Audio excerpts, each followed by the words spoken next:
didn't think you could make a movie after 20 years, but it stuck with me, so I'm glad I got to do it finally. Main en l'air! Vous vous trompez d'homme. Où elle est?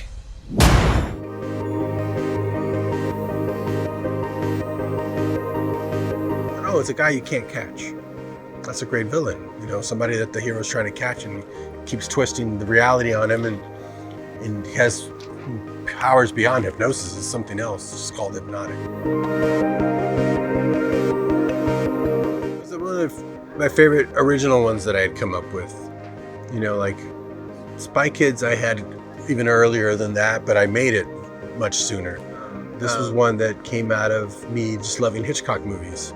And Vertigo had just been rediscovered and re-released.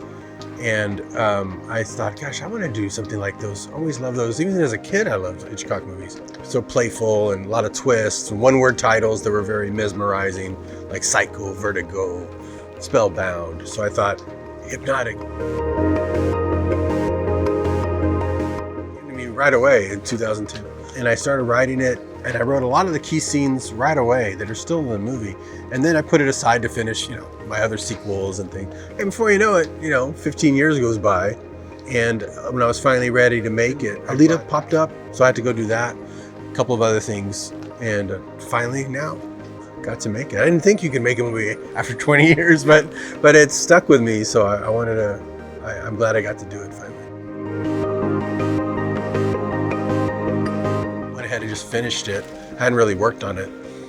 I thought, here's an old original idea I had that I still like, because it's about what we do as filmmakers, creating a hypnotic construct for an audience to watch and believe that it's not actors, that it's not a script, long enough that they laugh or cry or get scared. And I thought, always wanted to make a movie about filmmaking, and this is kind of like doing that in a way, because it's very meta. I went from crawling, hearing about it, and now they're working on it. Yeah, just my family has always been part of my movie making.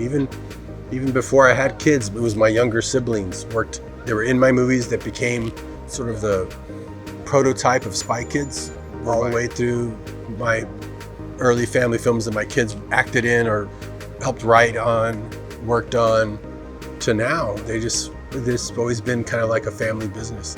That's how I grew up, you know, in Texas. There was a Mexican family that were friends of ours, and they had a restaurant, and the dad's name was the name of the restaurant, the mom there at the counter, one of the sons was the manager, the daughter and the other son were the waiters, one was in the back cooking. They took pride in their restaurant because it was the family business.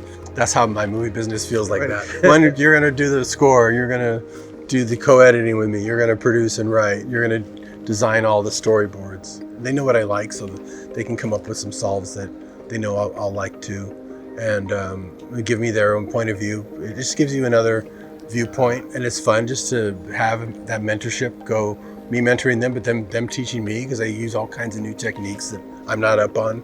So it's a really great relationship.